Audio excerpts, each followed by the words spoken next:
Dios le bendiga. Dios le bendiga. Hoy tendremos otra porción, otro mensaje para disfrutar de la gracia de Dios. Por favor, abran sus Biblias en 2 de Corintios, capítulo 12, del 7 al 10. 2 de Corintios, capítulo 12, versículo 7 al 10. Hoy vamos a hablar bajo el tema Mi gracia es suficiente. La gracia de Dios es suficiente. ¿Listos? La palabra de Dios se lee en el nombre del Padre, del Hijo y del Espíritu Santo. 2 de Corintios 12, del 7 al 10. Y para que la grandeza de las revelaciones no me exaltase demasiadamente, me fue dado un aguijón en mi carne, un mensajero de Satanás que me abofetee, para que no me enaltezca sobremanera, respecto a lo cual 3 veces he rogado al Señor que lo quite de mí. Y me ha dicho, bástate mi gracia, porque mi poder se perfecciona en la debilidad.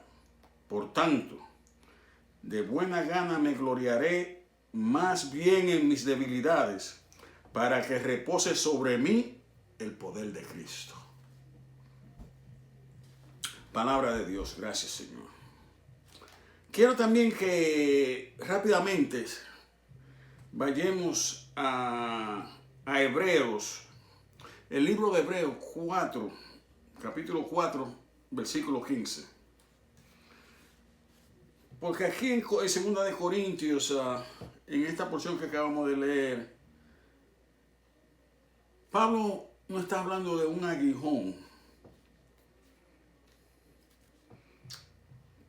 que lo maltrata, que lo hace,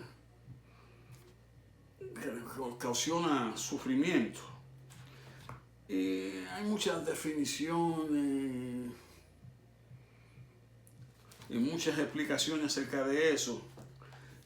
Pero Hebreos 4:15 nos dice: porque no tenemos un sumo sacerdote que no pueda compadecerse de nuestras debilidades, sino uno que fue tentado en todo según nuestra semejanza,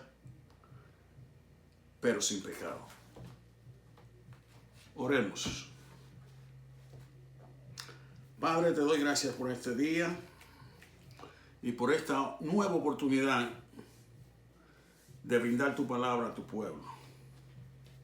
Simple y llanamente quiero que nos des la dirección del Espíritu Santo para que toda mente y todo corazón y todo oído esté pendiente y atento a la aplicación de tu enseñanza.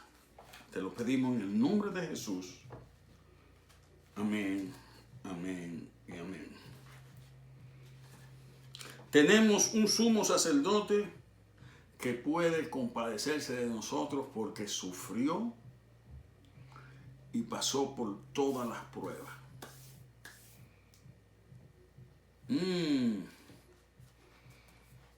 Pero sin pecado. Este versículo nos dice que nuestro sumo sacerdote Jesucristo siente nuestro sufrimiento junto con nosotros.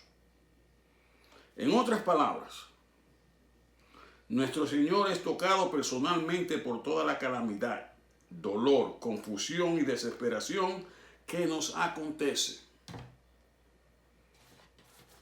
No hay nada que hayamos sufrido que Él no lo haya soportado.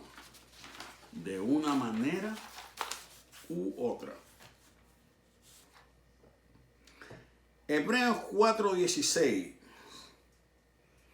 Hebreos capítulo 4, versículo 16 dice: acerquémonos pues confiadamente al trono de gracia para alcanzar misericordia y hallar gracia para el oportuno socorro. Nuestro Salvador sabe exactamente por lo que estamos pasando y Él sabe exactamente cómo ministrar su gracia. La pregunta es, ¿cuándo estamos en tiempo de gran necesidad? Cuando estamos en tiempo de gran necesidad, ¿cómo encontramos esa gracia que Hebreos sugiere? Esa es la pregunta. La pregunta es, cuando estamos en tiempo de gran necesidad, cuando estamos en el problema, en el hoyo, ¿cómo encontramos esa gracia que está escrita en el libro de Hebreos? La mayoría de las definiciones teológicas de gracia son favor inmerecido, la bondad de Dios, su amor especial. Por estas definiciones tomaron un curso diferente para este hombre de Dios que hoy voy a mencionar. Este hombre, mientras esperaba junto a su familia en la sala de un hospital por los resultados médicos, todo lo que pudo hacer fue implorar a Dios por su gracia. La niña sufría de dolores de cabeza. La niña que tenían en el hospital sufría de fuertes dolores de cabeza. La familia estaba en oración y de momento la cosa empeoró. Yo no sé si a usted le ha pasado que usted estaba en oración y como que la cosa no cambia y se pone peor. Para este hombre en aquel hospital la cosa empeoró, porque ahora la niña comenzó a sangrar por un ojo. Este hombre vio en el hospital a personas desesperadas y en profunda preocupación, mientras esperaban y se preparaban para las posibles malas noticias. Y eso es lo que usted ve en un hospital muchas veces, muchas personas desesperadas, preocupadas. Este hombre de Dios decidió por orar en silencio por fortaleza para aceptar el resultado, cualquiera que fuera. En ese momento, el significado teológico de gracia no tenía importancia. Y déjenme explicarle, hay mucha gente que tienen esa soltura y esa gracia de explicar y decir y de expresarse. Pero cuando usted está en un momento de supremo dolor y de angustia, todas esas definiciones teológicas no le vienen a uno a la mente. Lo que te viene es una oración simple hacia Dios. Para este hombre, lo que importaba era tener la paz de Dios, para así poder recibir cualquier noticia o resultado sin caer en angustia. Y él oró de esta manera: Señor, sé que todo lo haces bien. nosotros confiamos en ti. No nos dejes pecar con nuestros labios. Danos tu gracia para soportar esto.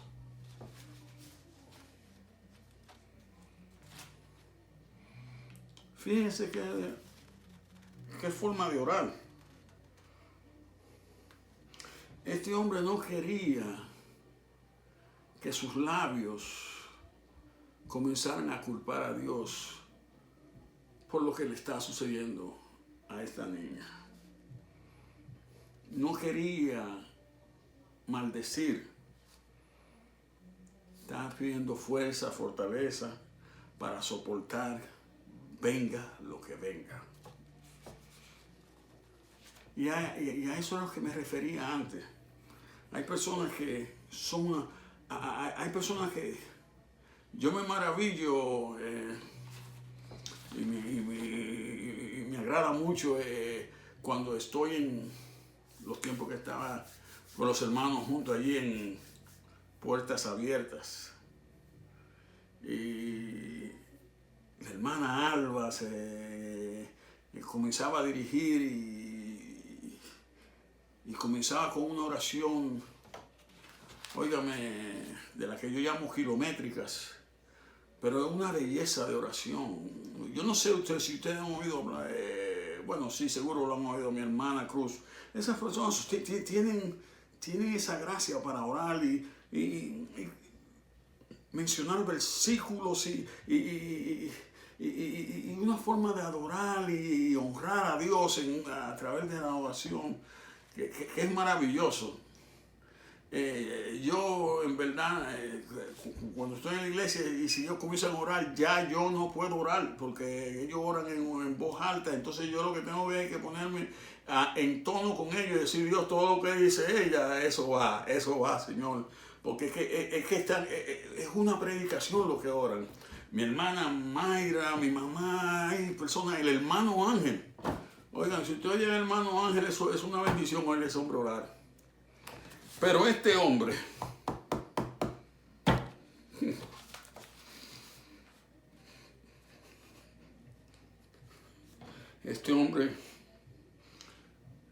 no tenía versículo que mencionar, solo no quería pecar con sus labios y pedía fortaleza para soportar ese dolor. Entonces les llegaron, después de esta oración, les llegaron un torrente de malas noticias. La nieta tenía uno de los peores temores cerebrales, un tumor maligno. Él había oído la frase tumor maligno ya más de 8 veces. Pues en su familia esto era hereditario. Pero todos fueron sanados y sobrevivieron a esta terrible enfermedad. Y aunque aquellas noticias fueron penosas y dolorosas, en esta ocasión el dolor lo llevó al libro de Job. Como ustedes ya saben, Job era un varón recto, muy cercano a su familia. Él y su esposa tenían 10 hijos, 7 hombres y 3 mujeres. Y oraba cada día por sus hijos, ofreciendo sacrificios en nombre de ellos. En el libro de Job, capítulo 1, versículo 5, la palabra de Dios nos dice: y acontecía que habiendo en turno los días del convite, Job enviaba y los santificaba, y se levantaba de mañana y ofrecía holocaustos, conforme al número de todos ellos. Porque decía Job: quizá habrán pecado mis hijos y habrán blasfemado contra Dios en sus corazones. De esta manera hacía todos los días. Job no tenía idea de lo que estaba pasando en el cielo. Job se levantaba cada mañana como todo buen cristiano, agradecerle a Dios por las maravillas que Él ha hecho en la vida de cada uno de nosotros. Agradecerle por lo que ha hecho en nuestras vidas y a pedirle para que nos sigas protegiendo y honrar a Dios y reconocer la grandeza de Dios. A eso se levantaba Job. Pero él no sabía lo que se estaba tramando allá en el cielo. En ese momento, en uno de esos momentos. Y era que entre Dios y Satanás hubo una conversación. Nunca se le advirtió acerca de la sorpresa, de la sorpresiva calamidad que vendría de repente sobre su vida, sobre su familia y sobre sus servidores. Él no fue advertido de ninguna manera. Y eso lo pueden ustedes leer en Job, capítulo 1, del 13 al 22, cuando tengan tiempo. Pero la Biblia nos relata la horrible escena de que en un solo día Job perdió no solo sus posesiones y sus servidores, también sus 10 hijos, y murieron en un desastre natural.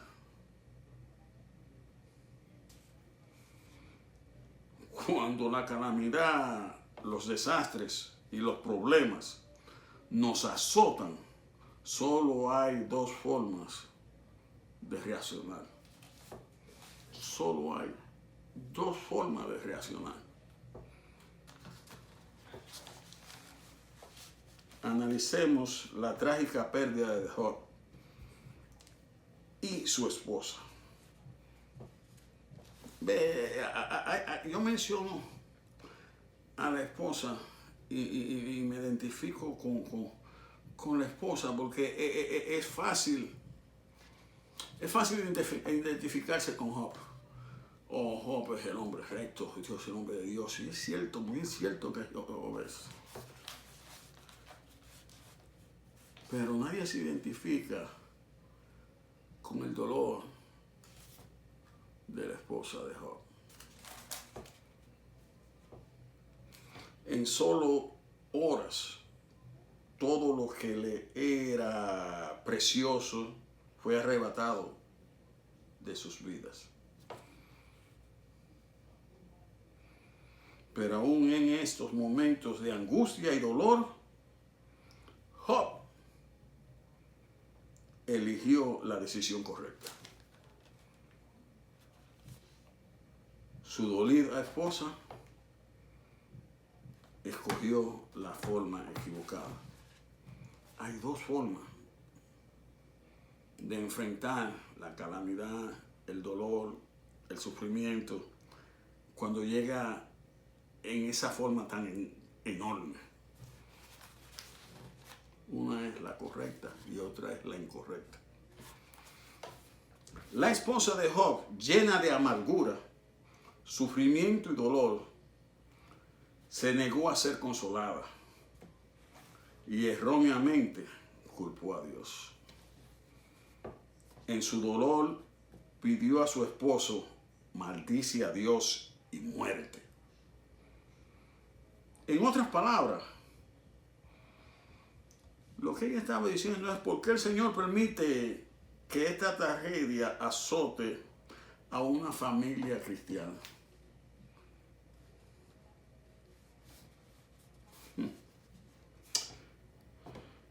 Personalmente, yo no puedo culpar a la esposa de Job por su reacción. No estoy diciendo que ella lo hizo bien, pero yo no la puedo culpar. Porque si yo hubiera perdido a todos mis hijos y mis seres queridos en un mismo día, yo también podría encontrarme con mi corazón herido de igual forma.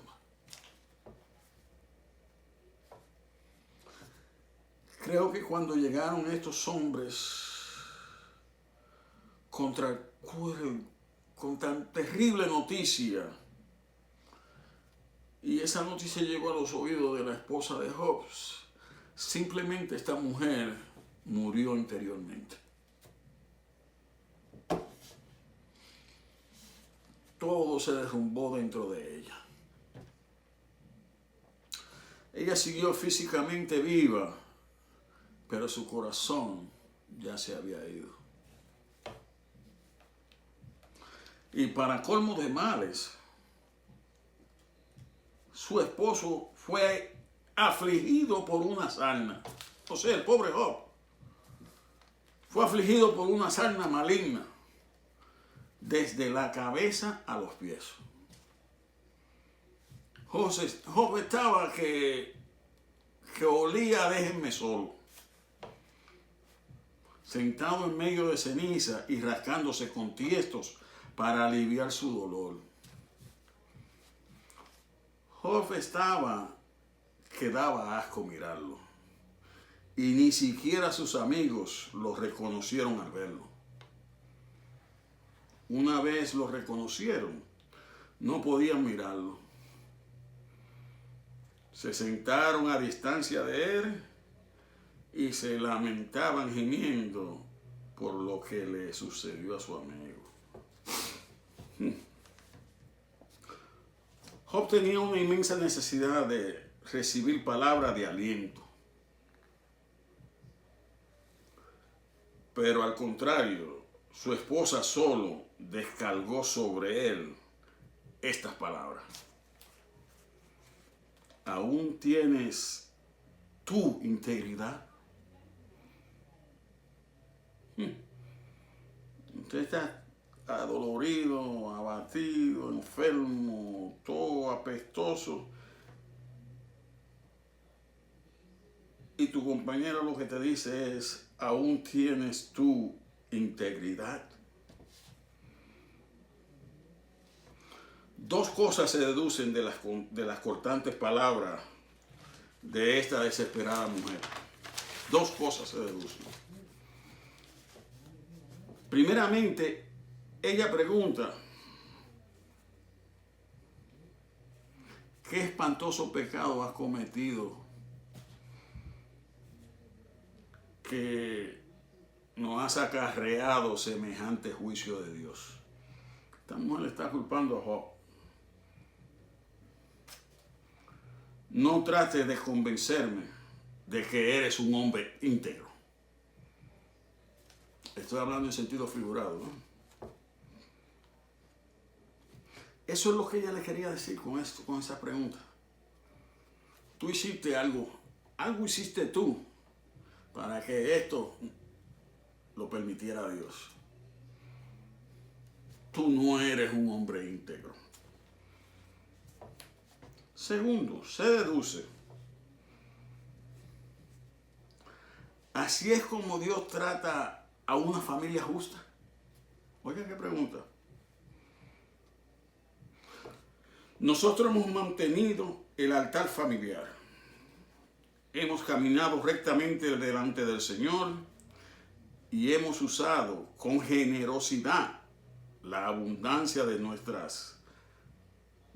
casa para bendecir a los pobres. La abundancia de lo nuestro, hemos sido buenos, hemos ayudado. Y la pregunta de ella es, ¿por qué el Señor nos arrebata todo lo que nos es precioso? Se deduce que ella también dijo, yo no puedo servir a un Dios que permite que nos pase esto. Cuando usted está adolorido, toda esta cosa puede usted haberla dicho. Y es una bendición el que Dios haya escrito la historia de Job en la Biblia para advertirnos cuando lleguen los tiempos malos, cómo el ser humano puede actuar ante el dolor. Cuidado, hay dos formas de actuar, hay dos formas de reaccionar.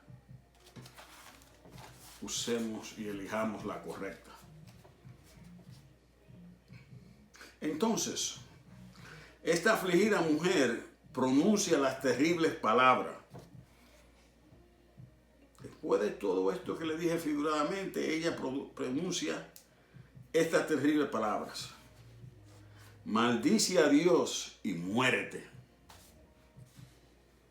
En otras palabras, ella estaba reconociendo, ya estoy muerta. Job, ¿qué más nos queda? Es mejor morir que vivir sin nuestros hijos. Anda, maldice a Dios y muere conmigo.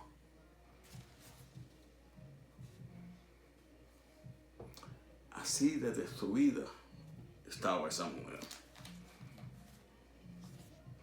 La condición de esta mujer ilustra la batalla feroz que cada uno de nosotros enfrenta con el enemigo cuando una tragedia nos azota. Job eligió la buena alternativa. Aunque la aflicción de Job era enorme, él confió en Dios en medio de su tristeza, en medio de su dolor. Al igual que su esposa, deseó morir. Su desolación era tan inmensa que deseó no haber nacido. Más sin embargo, a través de todo esto, Job dijo, he aquí, aunque él me matare, en él esperaré. Palabras de fe. En otras palabras, no importa si esta sarna me lleva a la tumba, me iré confiado en el Señor. Nunca renunciaré a mi confianza de que Él sabe lo que Él está haciendo. Aunque yo ni entiendo nada acerca de esta tragedia. Sé que Dios tiene un propósito eterno. Inclusive, si Él decide que yo muera, yo confiaré en Él hasta el último aliento.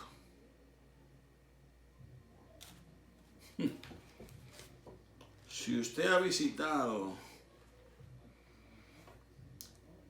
un hospital, notará cuáles padres o cuáles familiares están confiados y con esperanza de paz en Dios. Usted va a ver personas, diferentes caras.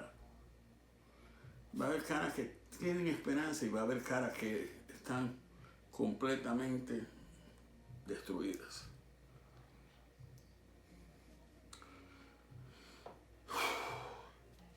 ¿Cuáles están en esperanza con Dios y cuáles están en total desesperanza y culpando a Dios? Porque eso siempre sucede. En el tiempo malo, cuando la cosa no le encontramos solución, Dios tiene la culpa. Una frase que siempre decimos es, ¿por qué un buen Dios permite esto?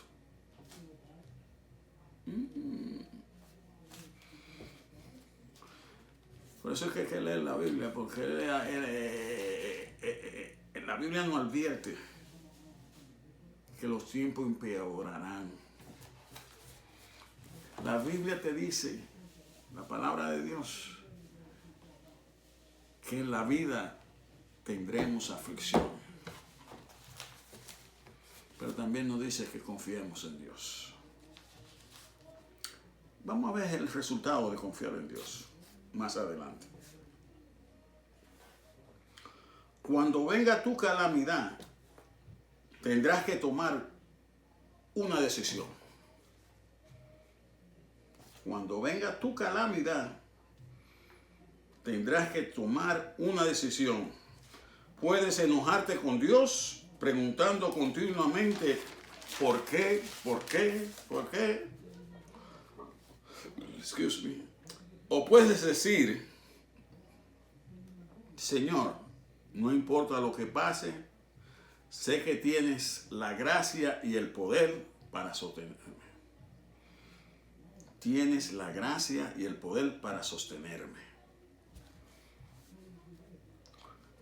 Como seguidores de Jesús, tenemos que correr hacia nuestro sumo sacerdote y obtener misericordia y consuelo del Espíritu Santo.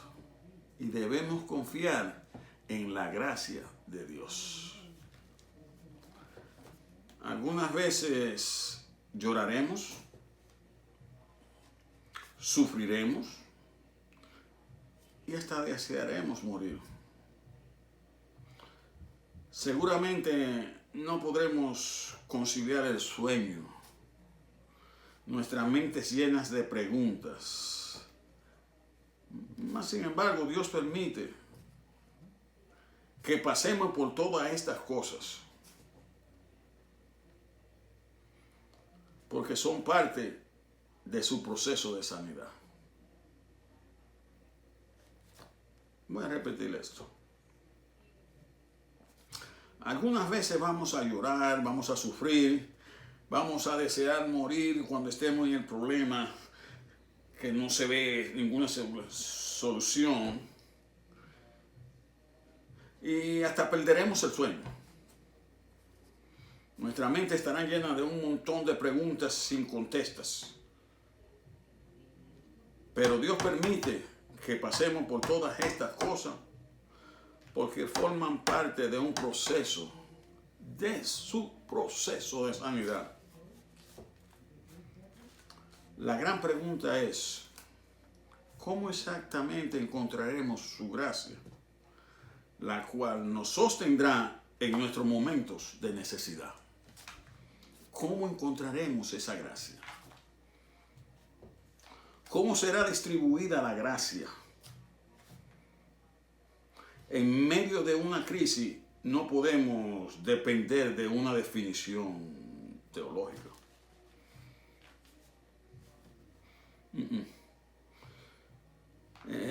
Cuando usted está en la sala esperando a ver si su familiar o su ser querido sobrevive o no sobrevive, yo no quiero oír palabras bonitas teológicas. Yo no quiero oír esto es en hebreo y en el arameo. Lo que en verdad necesitamos en ese momento es la ayuda real de Dios. Yo creo que somos tocados por la gracia de Dios al menos de dos maravillosas formas, de dos maravillosas maneras. Yo creo que somos tocados por la gracia de Dios. Primeramente, en momentos de tribulación, Dios nos concede su gracia a través de revelaciones. Oigan esto. En momentos de tribulación, Dios nos concede su gracia a través de revelaciones que nunca podríamos entender si estuviéramos en buenos tiempos.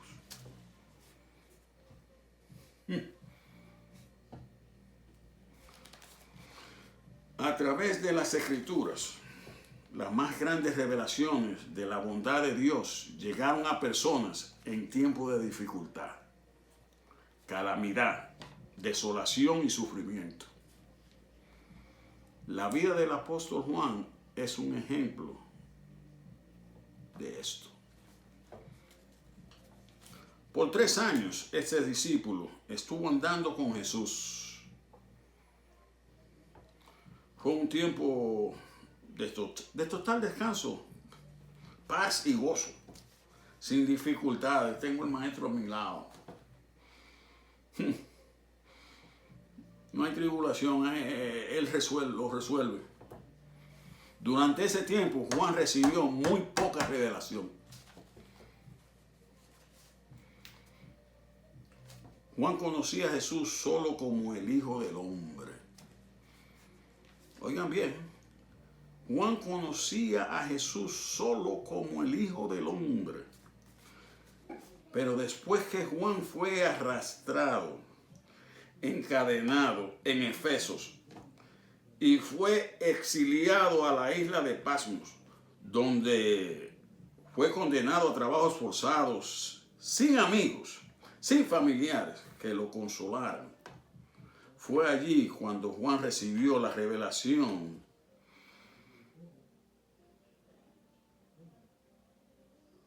del Señor, que vendría a ser el elemento final de las Escrituras. Fue allí a donde él recibió esa revelación. Estoy hablando del libro de Apocalipsis. En medio de toda dificultad y de todo ese sufrimiento, la luz del Espíritu Santo llegó a Juan. Y Juan vio a Jesús como nunca antes le había visto. Literalmente vio a Cristo como el Hijo de Dios. Lo conocía como el Hijo del Hombre. Allí lo vio como el Hijo de Dios.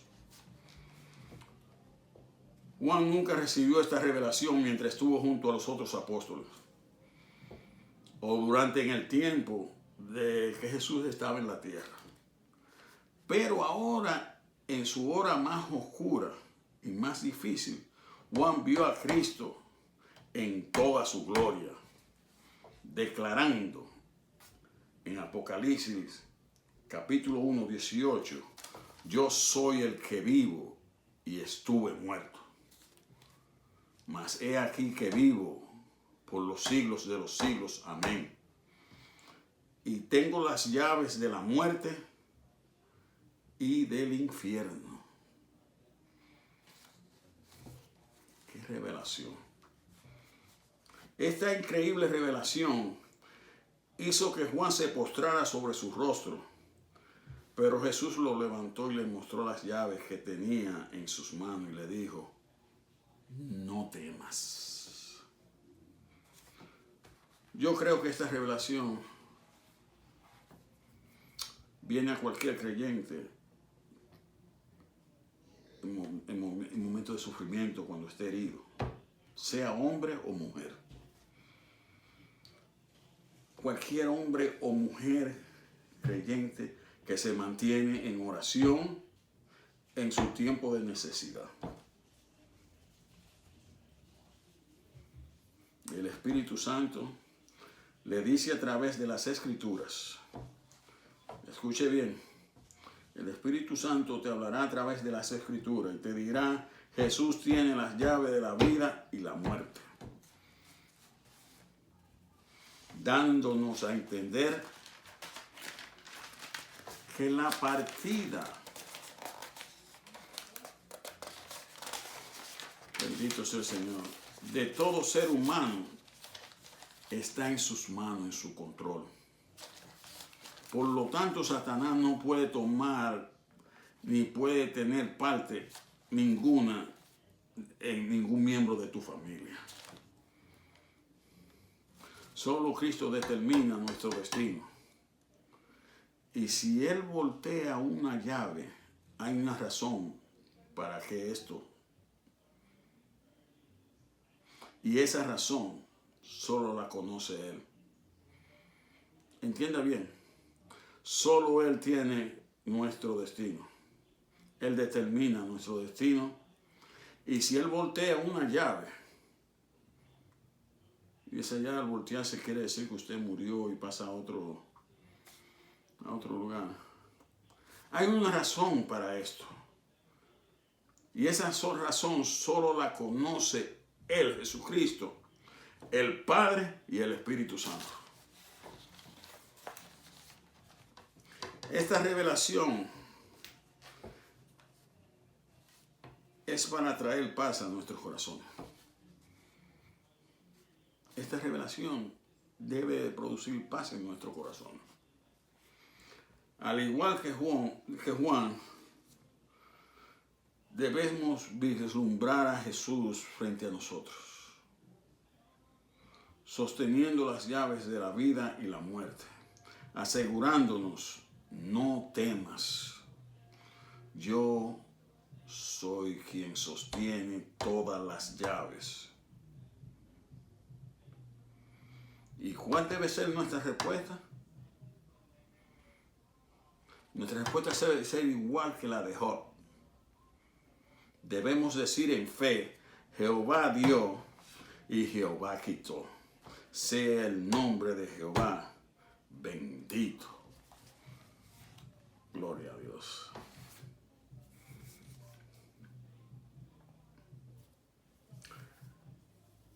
Jacob también recibió gran revelación en su hora de oscuridad. La Biblia nos dice que Jacob recibió una increíble revelación en un encuentro cara a cara con Dios. Jacob llamó a aquel lugar Peniel, vi a Dios cara a cara y fui liberada. Y fue liberada mi alma. Eso está en Génesis 32:30. ¿Cuáles fueron las circunstancias que rodearon esta revelación que le llegó a Job? Este fue el momento más aterrador en la vida de Jacob. En ese momento Jacob se encontraba atrapado entre dos poderosas fuerzas: su furioso suegro, Labán, y su airado hermano, Esaú. Jacob había trabajado más de 20 años para Labán, quien una y otra vez le hizo trampa. Como tú eras tramposo, te hicieron trampa. Finalmente Jacob decide que ya había sido suficiente el soportar tanto abuso, y sin decir nada a Labán, tomó su familia y huyó. Labán lo persiguió con un pequeño ejército para matarlo, pero Dios, en un sueño, advirtió a Labán de que no le hiciera daño. Apenas había sido liberado de Labán cuando Esaú se aproxima por el otro lado, por el oriente. Esaú también venía acompañado de un pequeño ejército de 400 hombres, dispuesto a matar a su hermano porque le robó sus derechos de primogenitura. En medio de todos estos problemas, Jacob tuvo un encuentro con Dios como nunca antes. Allí luchó con un ángel y después él mismo dijo: porque vi a Dios cara a cara y fue liberada mi alma.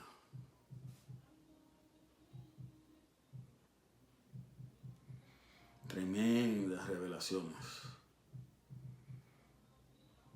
Tremendas revelaciones le llegan al hombre en los momentos más difíciles de su vida, a la mujer, al hombre, al ser humano.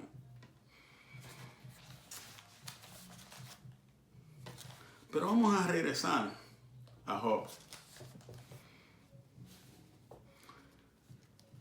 Job también, él estaba en una pésima situación. Él también estaba en tremenda situación. Había soportado las más agobiantes aflicciones agonizando de dolor físico, total rechazo de sus amigos. Y cuando todo parecía perdido, es cuando Dios se le aparece. Cuando ya todo parecía que no hay salida, no hay más lugar, entonces Dios se le aparece en un torbellino. Y el Señor le dio a este hombre una de las más grandes revelaciones de sí mismo, nunca vista antes por ningún ser humano. Dios llevó a Job por toda la creación y Job vio cosas que ninguna otra persona había visto nunca. Se le mostró la gloria y majestad de Dios. Job emerge de esa experiencia alabando a Dios y diciendo: ahora sé que puedes hacer cualquier cosa, Señor. Me arrepiento de cuestionar tus juicios. Veo que todo está bajo tu control y dirigido por tu gracia. Siempre tuviste un plan. De oídas te había oído, mas ahora mis ojos te ven. Algo maravilloso ocurre cuando confiamos en Dios. Una paz viene sobre nosotros, habilitándonos a decir: no importa qué resulta de todo esto. No importa qué resulte de todo esto. Mi Dios tiene todo bajo control. No tengo por qué temer. Y puede darse el lujo de pensar, porque Dios no arregla cosas sin que tendríamos que pasar por tanto sufrimiento. Puede pasar eso, que uno quiera hacerse el sabión de decir: ¿por qué Dios no resuelve la situación sin hacernos pasar por tanto sufrimiento? ¿Por qué tiene que Job pasar por todo eso? ¿Por qué Jacob? ¿Por qué el hermano fulano de tal está pasando por esta pena? ¿Por qué él no puede resolver eso sin que pasemos por tanto sufrimiento? Ok, yo sé que me va a llegar revelación, pero yo sé que me va a llegar revelación, pero yo prefiero aceptar menos revelación y no tanto sufrimiento. Sí, porque nosotros, la cómoda. Queridos hermanos, la revelación que viene a nosotros es con un propósito. Más allá que nuestra propia comodidad. Es inexplicable esto.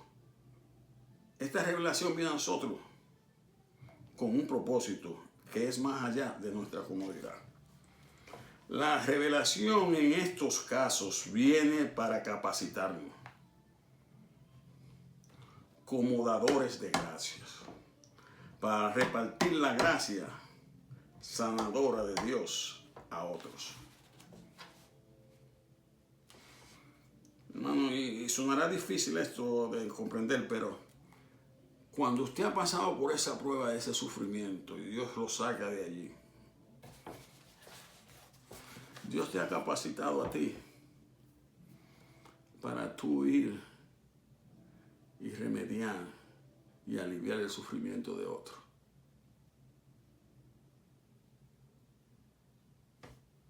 Dios te ha capacitado con la gracia de ir y fortalecer. No ir como fueron los 4 amigos aquellos, supuestos amigos de Job, que lo que fueron fue a señalar. Dios te capacita. Dios reparte su gracia a través de su pueblo.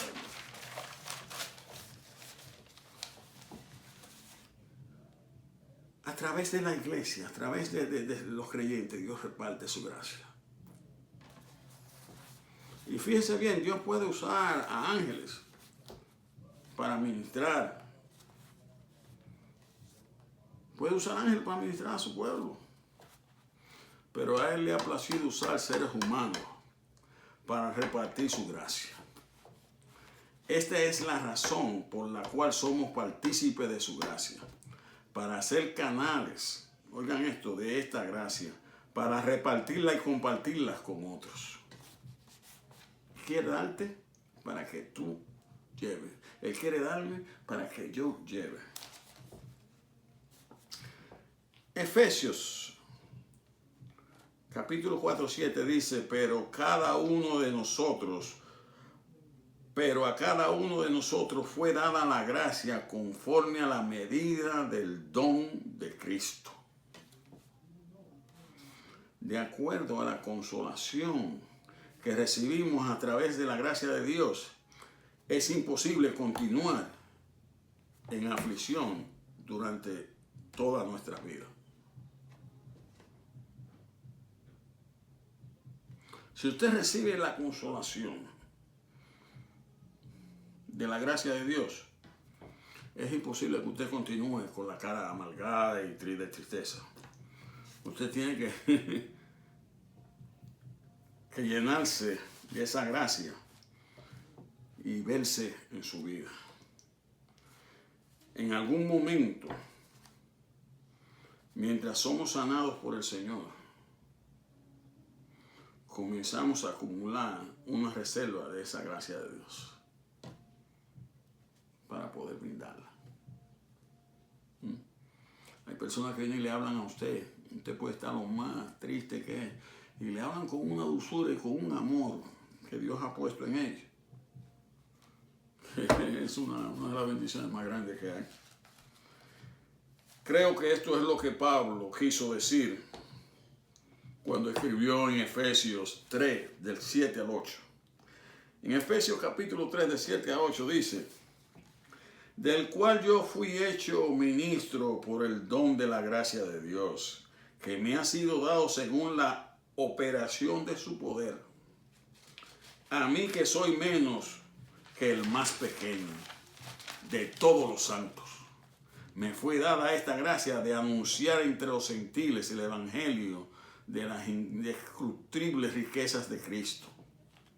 Inescrutables, oigan qué palabra, inescrutables para riquezas de Cristo. Inescrutable, esta palabra como que inexplicable. Las inexplicables riquezas de Cristo. Pablo nos dice, cuando yo voy al trono de Dios a obtener gracia, es por el bien de vosotros. Quiero ser un pastor misericordioso con ustedes, no uno que viene a juzgarlo y a señalarlo. Quiero estar preparado para perdonar y servir gracia en el tiempo de vuestra necesidad. Para eso Dios te da gracia. Para eso Dios te prepara. Para eso Dios te prueba. Para que tú des gracia a otro que esté en necesidad. Ahora bien, estas enseñanzas de Pablo no son solamente para los pastores o los líderes, sino para todos los creyentes a los cuales el Espíritu Santo ha capacitado. No vayan a creer que no, eso es para la pastora, que vaya ella. No, eso es para todo el creyente que se deja guiar por la palabra, que obedece y que se deja instruir por el Espíritu Santo. El apóstol Pedro lo pone de esta manera en 1 de Pedro 4:10.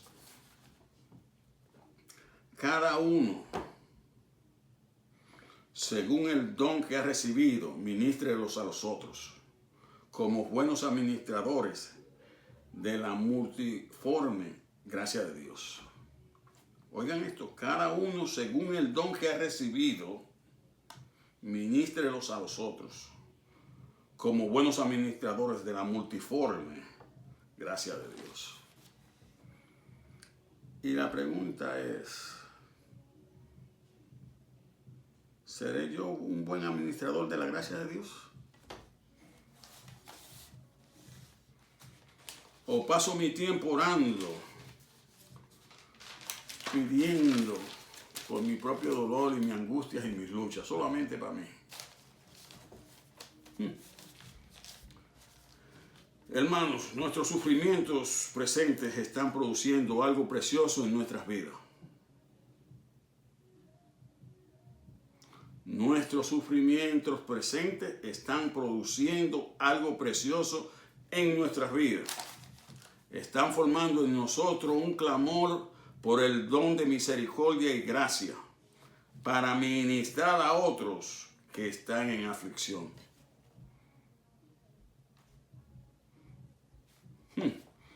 Nuestros sufrimientos nos hacen desear ministrar gracias a otros. Oiga eso. Imagínense si los líderes, miren, figuramos esto. Imagínense si los líderes y los creyentes fueran como los supuestos amigos de Job. Oigan lo que dicen los amigos de Job en Job capítulo 8, 6, versículo 6. Si fueres limpio y recto, y ciertamente luego despertará por ti, y hará prosperar la morada de tu justicia. Y luego le dicen más en Job 8:13, tales son los caminos de todos los que olvidan a Dios, y la esperanza del impío perecerá. Estos supuestos amigos de Job no fueron con palabras restauradoras para levantar el ánimo de este hombre. Ellos fueron con palabras acusadoras sin ninguna misericordia.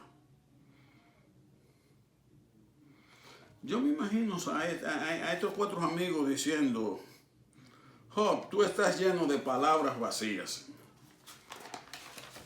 y de muchas mentiras. Por eso Dios te ha castigado con algo mucho menor de lo que tú mereces.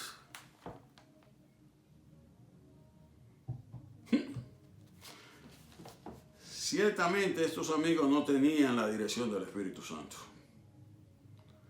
Y es que algunas personas encuentran cierta clase de satisfacción en el sufrimiento de otros.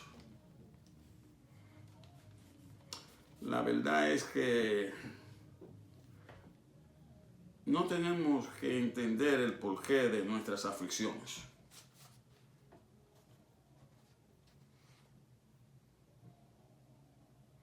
Muchas veces, cuando estamos en el dolor, hay que estudiar la palabra para que el Espíritu nos nutra. Porque no tenemos que en verdad entender el porqué de nuestras aflicciones. Ahí es que está uno de los meollos más difíciles cuando uno está en un momento oscuro en la vida. Queremos entender por qué esto llegó a mí.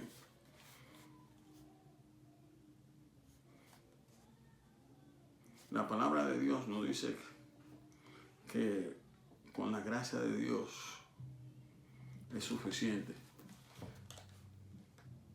No tenemos que entender la aflicción. Punto. Bástate con mi gracia. Debemos pedir al Espíritu Santo que nos capacite para ser buenos ministradores de la gracia de Dios y no guardar resentimiento para los que no son como los amigos de Job. Voy a explicar esto otra vez. Debemos pedir al Espíritu Santo que nos capacite para ser buenos ministradores de la gracia de Dios y no guardar resentimiento para los que son como esos amigos de Job.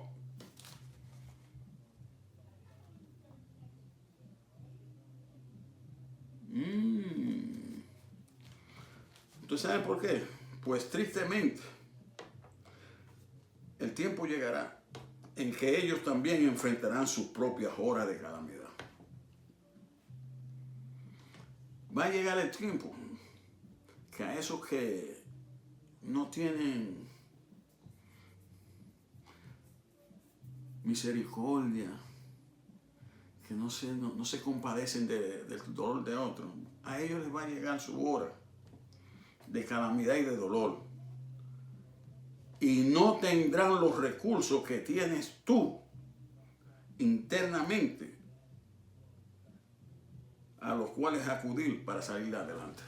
Ellos no van a tener esa preparación que da el Espíritu Santo porque se la pasaron simplemente que señalando. No van a tener esos territorios.